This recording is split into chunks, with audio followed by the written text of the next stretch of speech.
Hello friends, आप देख रहे हैं आपका चैनल शेयर बाजार विद आयुष। और दोस्तों बात करेंगे इस वीडियो में सैनस्टार आईपीओ के बारे में। तो देखिए, सैनस्टार आईपीओ का आज फर्स्ट डे था और फर्स्ट डे दोस्तों फाइनली खत्म हो चुका है। पहला दिन है, पहला दिन अब क्लोज हो चुका है।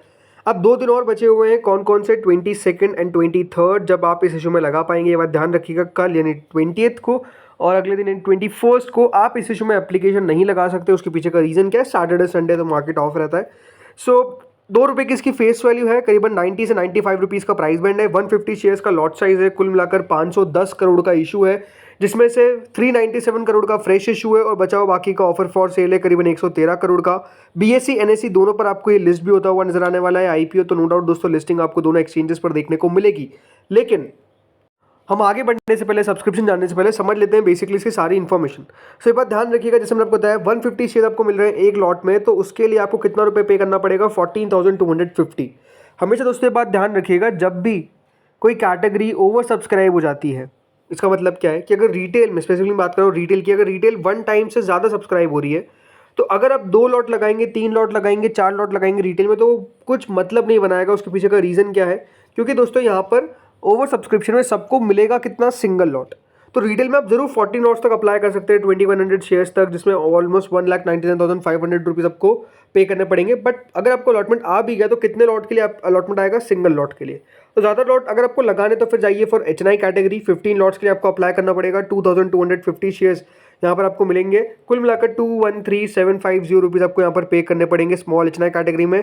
देन स्मॉल एचएनआई में आप 15 to 70 लॉट्स तक अप्लाई कर सकते हैं, और अगर उससे ज़्यादा लगाना है तो बिग एचएनआई कैटेगरी में आपको अप्लाई करना पड़ेगा 71 लॉट्स के लिए मिनिमम। उसके बाद मैक्सिमम कहीं तक भी जा सकता है। 10,11,750 रुपीज़ यहाँ पे आपको पे करने पड़ेंगे। तो फिर आपको समझ में आ चुका होगा कि किस तरीके से यहाँ पे आईपीओ में अप्लाई करना है।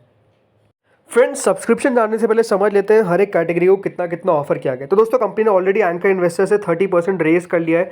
करीबन 153 करोड़ जो है वो किससे रेस किया है? एंकर इन्वेस्टर से। 30% ऑफ द इशू ये होता है।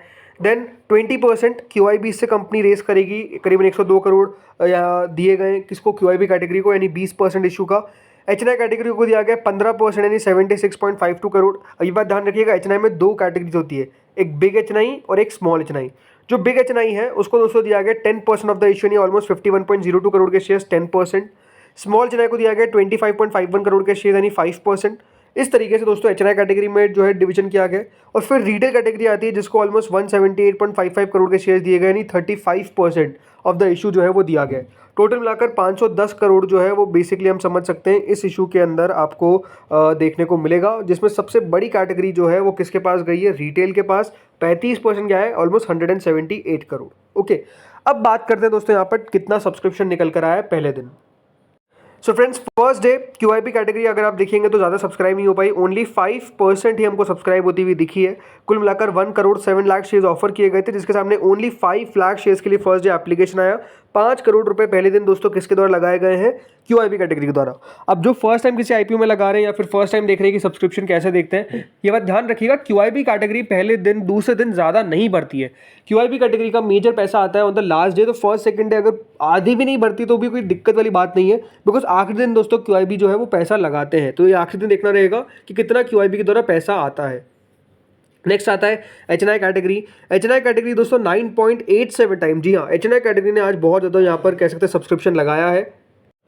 कुल मिलाकर दोस्तों 80,55,000 शेयर्स ऑफर किए गए थे, जिसके सामने पहले दिन 8 करोड़ लगभग 8 करोड़ शेयर्स के लिए एप्लीकेशन आई है, 755 करोड़।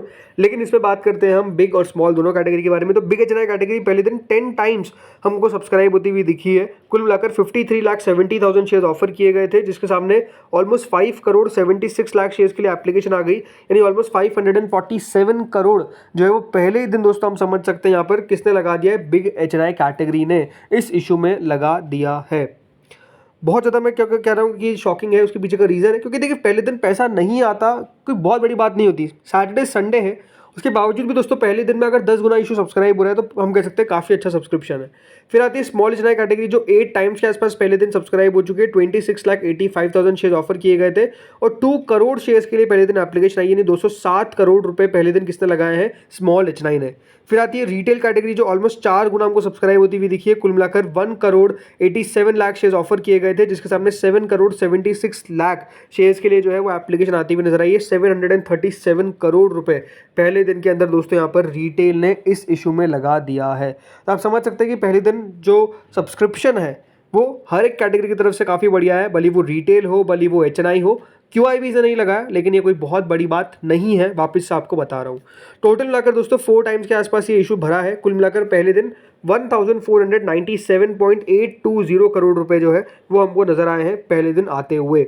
सो फर्स्ट डे काफ़ी अच्छा निकला, काफ़ी अच्छा पैसा आया, काफ़ी अच्छा सब्सक्राइब हुआ। ये बात साफ साफ दिखती है हर सब्सक्रिप्शन को देखकर पहले दिन के अंदर कि हर एक कैटेगरी की तरफ से, जैसे मैंने कहा स्पेसिफिकली सिर्फ क्यूआईबीज को छोड़ रहे हैं, तो ये दोनों कैटेगरीज ने बहुत अच्छा पैसा लगाया। अब क्वेश्चन जो आता है वो क्या आता है, वो यही आता है कि हमको भी अप्लाई करना चाहिए कि नहीं अप्लाई करना चाहिए। देखिए, कोई रिकमेंडेशन किसी को भी नहीं है। अगर आप आईपीओ में अप्लाई करें तो आप अपने फाइनेंशियल एडवाइजर से कंसल्ट करें, वापस आपको बता रहा हूँ। सिंपल सी बात है, देखिए यहाँ पर मार्केट्स को देखना पड़ेगा। देखिए कंपनी बढ़िया है, कंपनी में मुझे कोई दिक्कत नज़र नहीं आती है, वैल्यूएशन ठीक ठाक है, मतलब ऐसा भी नहीं है कि कंपनी ने बहुत नीचे लाया, बट ऐसा भी नहीं कि बहुत एक्सपेंसिव साइड पर दिखा। But the issue is, the real issue is the markets. आज जिस तरीके से देखिए मार्केट में हमको एक करेक्शन देखने को मिला है, ये एक साइन है कि मार्केट में क्या थोड़ा सा आपको गिरावट बढ़ती हुई नजर आएगी।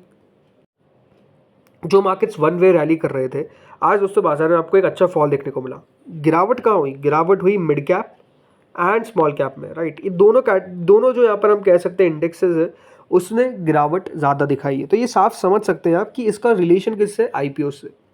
तो अगर वहाँ पर गिरावट होगी तो ये बात ध्यान रखिएगा, यहाँ पर भी असर पड़ेगा। ऐसा नहीं कि यहाँ पर असर नहीं पड़ेगा, यहाँ पर भी असर पड़ेगा। कितना पड़ेगा ये देखने वाली बात है, मार्केट्स कितना गिरेगा ये देखने वाली बात है। हो सकता है कि दोस्तों मंडे से मार्केट रिकवर कर जाए, या फिर हो सकता है कि देखिए मंडे को भी मार्केट में ये जो गिरावट है वो कंटिन्यू रहती हुई नजर आए, राइट। तो अगर बाजार में ये गिरावट कंटिन्यू रहेगी तो नो डाउट दोस्तों इसका इफेक्ट जो है वो आपको ग्रे मार्केट पर पड़ता हुआ नजर आएगा, आईपीओ की लिस्टिंग पर पड़ता हुआ नजर आएगा। तो ये एक बड़ा इशू है जो मुझे लगता है कि दोस्तों यहाँ पर देखने वाली बात रहेगी। बाकी देखिए जो सिंपल स्ट्रैटेजी रहती है वो क्या रहती है, वो ये रहती है ना कि आखिरी दिन देखिए, लास्ट डे देखिएगा क्यूआईबीज का पैसा कितना आता है। इस इशू में क्यूआईबीज कितना पैसा लगाते हैं देखने वाली बात होगी, राइट। कितना पैसा क्यूआईबीज की तरफ से आएगा वो देखना है हमको।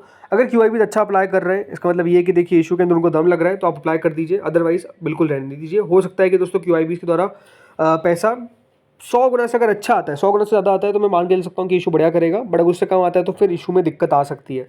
लिस्टिंग गेन अभी के हिसाब से आप देख सकते हैं 33 रुपीज़ के आसपास, यानी ऑलमोस्ट 35%। बट ये बात ध्यान रखिएगा, ग्रे मार्केट स्टार्ट हुई थी 50% के ऊपर भी, 46% पे यहाँ पे दिखा रहा है जिस दिन बंद हुई थी।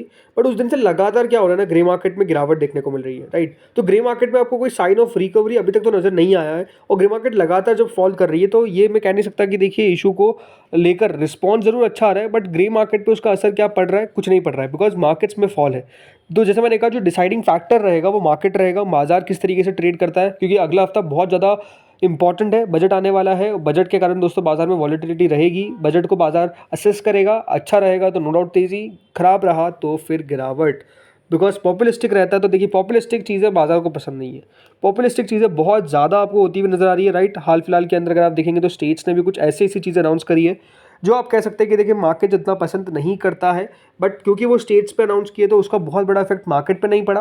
बट अगर इस बार बजट के अंदर जो स्टेट्स लगातार अनाउंस करते हुए नजर आ रहे हैं पॉपुलिस्टिक मेजर्स, अगर बजट भी इस प्रकार का आ गया तो ये बात ध्यान रखिएगा, मार्केट्स के अंदर भी गिरावट नजर आ जाएगी। तो ये देखना है कि मार्केट्स के लिए इस बार क्या खास लेकर आते हैं, राइट। उसके ऊपर बाजार का रिएक्शन आपको ज़्यादातर देखने को मिलेगा। सो फ्रेंड्स, इस वीडियो में इतना ही था। होपफुल आपको वीडियो बढ़िया लगा होगा। अगर लगा तो लाइक कर देना, चैनल से पहली बार जुड़े सब्सक्राइब कर देना। Thank you friends for watching this video.